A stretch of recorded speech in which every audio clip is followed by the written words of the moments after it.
Welcome to downtown Oklahoma City, the Bricktown Ballpark, home of the AAA Oklahoma City Comets. We are here with Jack Suwinski, outfielder in the Dodgers system. Now, first of all, Jack, welcome to the Dodgers system. Let's start with this. Talk about the differences between Pittsburgh and the Dodgers. Yeah, the biggest difference for me right now is playing in the PCL versus the IL. Being here in AAA on the West Coast League, it's all new stadiums, all new teams for me that I haven't played on the other side. So that's probably one of the biggest things. Another thing about a new org is a lot of new faces, new names. So just kind of getting familiar with the guys and settling in.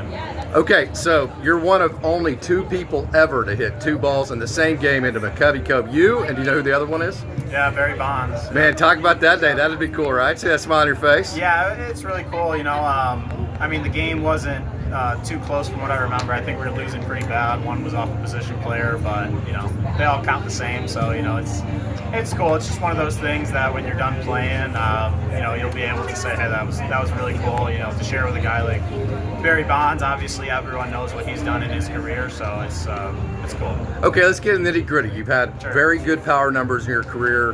The contact number is something you're working on, so talk about that focus.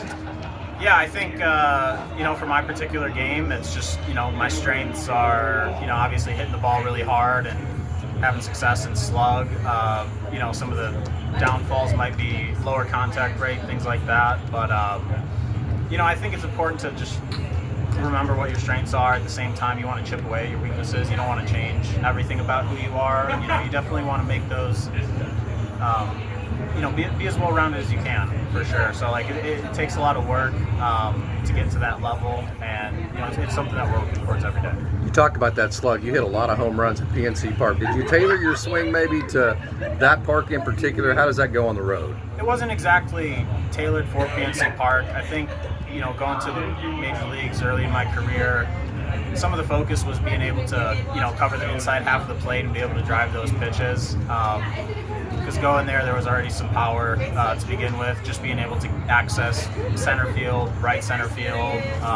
And obviously you want to take advantage of a shorter wall at places like PNC, even though you are playing half your games on the road. It was more about, just letting the barrel get out front to the inner half of the zone and be able to hit velocity. Okay, another thing, a focus of yours is to hit left-handed pitchers, so you're maybe not considered a platoon player. Can you talk about maybe some of the things you've done to do that? Yeah, I think just challenging yourself in the work, just like the power/contact thing, the right versus left thing's another thing you're going to work on. Seeing different pitch shapes, pitches moving away from you like sliders, maybe some sinkers coming in. I know there's going to be less opportunities overall for left on left, I think, just by the pure numbers standpoint. But to be able to go up there and have quality at bats, I don't think it's just about getting hits, but seeing a lot of pitches, putting the ball in play, hitting the ball hard, drawing walks, maybe an 8, 9, 10 pitch at bat, getting a guy in from third, getting a guy over from second, just being able to have that quality at bat. Have you made any specific swing changes since you come to the Dodgers? Yeah, we've been working through the swing a little bit. We've talked about being able to become a little bit flatter with the path, just get into more consistent swing and contact, just working through the ball a little bit more, using the big part of the field, going the other way. So those are some of the things. When you say flatter pad, is that with your barrel or is that with your hands? I think ultimately it'll be both. Whatever allows us to keep the bat in the zone the longest, to be the most direct to the baseball. Yeah. So I think that's everyone's ultimate goal, but everyone has a different way of accomplishing that. So we're just working hard for that. So the defensive piece, there's a lot of outfielders in this system, right? A lot of really good ones. So how do you kind of see yourself fitting in defensively? Yeah, I think that defensively, I'm able to play all three positions.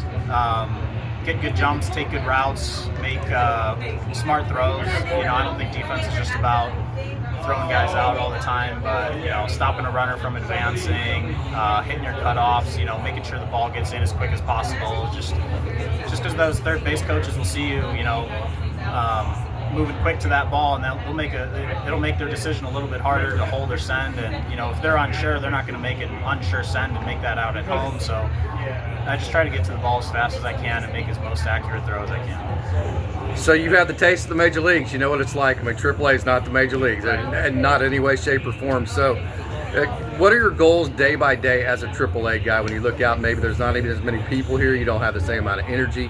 What do you try to accomplish every day? Yeah, I think you just want to become the best version of yourself, really. You know, show up every day and be a great guy in the clubhouse, be a great guy with your family.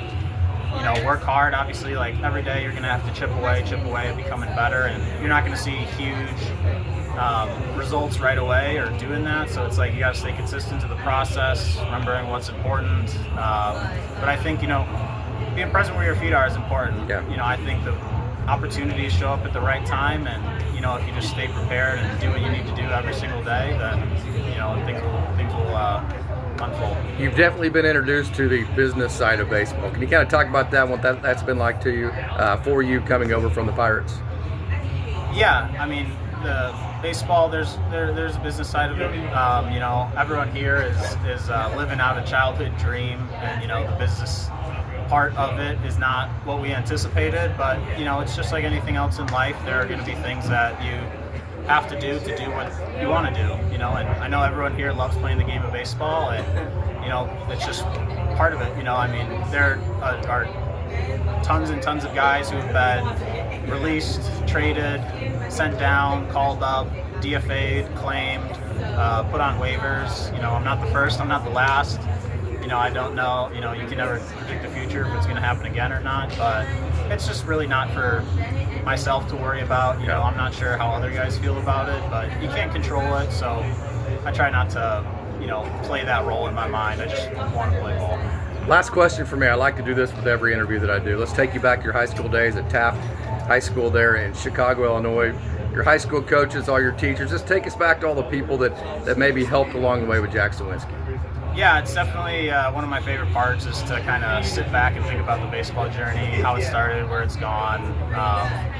Some of the most fun days are playing in high school with my buddies over there. We had a lot of fun. That was probably our most important goal, was just to have fun, make each other laugh. You know, we played good ball. We had a good team, and you know, there was some good competition in Chicago. It was fun. It was competitive. It was cutthroat. You know, we played at, you know, Park District Field, so they were pretty raw, and you know, we were playing small ball, we were playing to win. You know, but there's tons of teachers and coaches that I've still kept up with to this day, and they're, you know, really supportive, and I'm just really grateful for, you know, who I am today because of them. Jack Suwinski, thank you so much. Yeah, thank you.